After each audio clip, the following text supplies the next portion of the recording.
Bienvenue sur ce podcast où on va voir comment assumer la part d'ombre qui est en nous. Je suis Anna Freya, coach, sophrologue et je suis ravie de vous présenter ce nouveau format.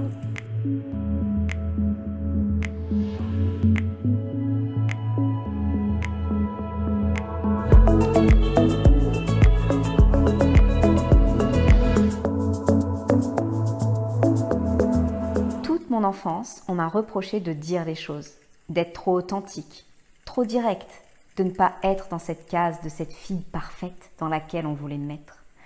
Et à chaque fois que j'ai essayé de répondre à ces dictats, j'étais en souffrance, sans savoir vraiment pourquoi. Et aujourd'hui je sais, j'ai compris pourquoi. Tout est une question d'équilibre. Alors oui, être bienveillance, amour, positivité, tout ça c'est très bien. Mais pour garder la balance équilibrée, nous avons aussi cette part d'ombre en nous qui est nécessaire d'accepter. C'est nécessaire de connaître cette part d'ombre, de l'accepter, de l'assumer. Et c'est pour ça que je me remercie d'avoir été cette fille qui sortait des cases, car grâce à cela, j'ai pu m'exprimer, vider mon sac, me sentir plus légère, même si ça n'a pas toujours été agréable de le faire, même si j'ai été jugée par les autres. Les bénéfices qui en sont sortis ont été tellement supérieurs à la peur du moment que je ne peux que conseiller de dire les choses. Chloé Bloom le dit aussi très bien, assumer sa désagréabilité, ce sont ses mots et elle a complètement raison. Mon cheminement m'a amenée à l'assumer pleinement. Et si aujourd'hui j'ai cette clairvoyance et cet épanouissement, c'est en grande partie grâce à cela. Lors de mes coachings, je vous le conseille très souvent, assumez qui vous êtes. Et la première étape pour pouvoir justement assumer cette part d'ombre qui est en nous est de prendre conscience de ce mal-être. Reconnaître le sentiment négatif qui nous intoxique. Est-ce que nous refoulons de la colère ou de la frustration? Si oui, comprendre pourquoi, envers qui, ça cache quoi? Le besoin d'être aimé, la peur d'être abandonné, d'être rejeté. Et au final, tu n'oses pas blesser les gens. Et essaie inconsciemment d'être ce qu'ils aiment pour te sentir aimé. Alors t'arrondis les angles. Tu n'es pas vraiment toi-même. Cette peur de l'abandon, du rejet, fait que tu t'écrases ou fuis les discussions désagréables, car tu ne veux pas que la personne t'aime moins ou t'abandonne. Tu ne veux pas te sentir mal, alors tu évites de blesser l'autre. Tu évites de lui dire des choses qui ne lui plaira pas. Tu n'assumes pas qui tu es vraiment. Tu veux être parfaite et bienveillante. C'est bien joli, sauf que la vie, elle est faite de hauts et de bas. Nous ne sommes pas linéaires ou continuellement en haute énergie positive. Nous avons tous une part d'ombre en nous qui est donc nécessaire d'accepter. Tant que tu veux éviter une partie de toi qui compose la vie, tu seras forcément malheureux ou à la ramasse, avec un conflit interne perpétuel à gérer. La notion même de lâcher prise te sera étrangère ou difficile à mettre en pratique. Donc voilà pourquoi c'est nécessaire d'apprendre à être désagréable. Ça va permettre de s'accepter, de s'assumer, d'être authentique auprès de l'autre. Car si tu donnes une réponse à moitié vraie à l'autre, c'est un faux consentement que tu envoies.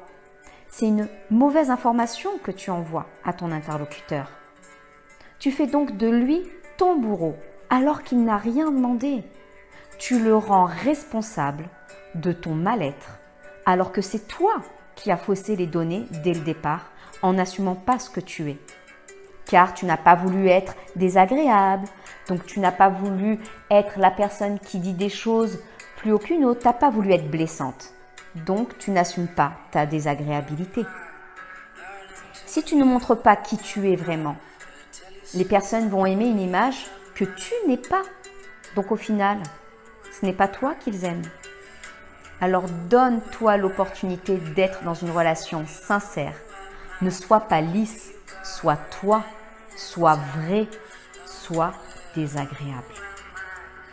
La deuxième étape, c'est la transformation par l'action. Oser. Ose avoir une discussion où tu ne te sens pas à l'aise. Ose dire les choses qui fâchent. Sois brusque. Dis ce que tu as sur le cœur. Alors oui, ça fait peur et ça ne donne pas envie de vivre des instants désagréables. Mais c'est ce qui sera épanouissant.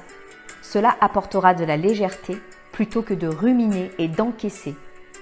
Vider ton sac est bénéfique. Ainsi, les relations construites seront pleinement sincères. Et si l'autre n'accepte pas ce que tu es vraiment, tant pis, c'est que tu n'as rien à faire avec cette personne. C'est aussi ça, sortir de sa zone de confort. Au final, se mettre dans une situation qui fait peur va permettre petit à petit de dompter cette peur, d'être de plus en plus à l'aise avec cet exercice. C'est important de s'exprimer, de ne pas opprimer cette peur et de se confronter à cette désagréabilité.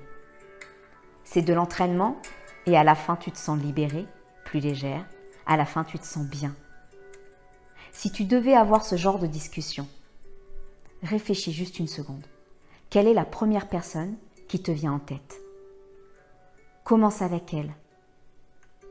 Programme ce moment dans les jours qui arrivent et va lui dire ce que tu as sur le cœur. Vider son sac est libérateur. Cela se fait dans le calme, en bonne intelligence. Mettre des mots sur ces mots sans hurler ni insulter, car ce n'est pas une dispute, mais une discussion. Et comme dirait mon amie Belaïka, dire les choses avec cœur-frontation et non confrontation. Juste dire les choses simplement. Alors, à qui vas-tu parler et quand ?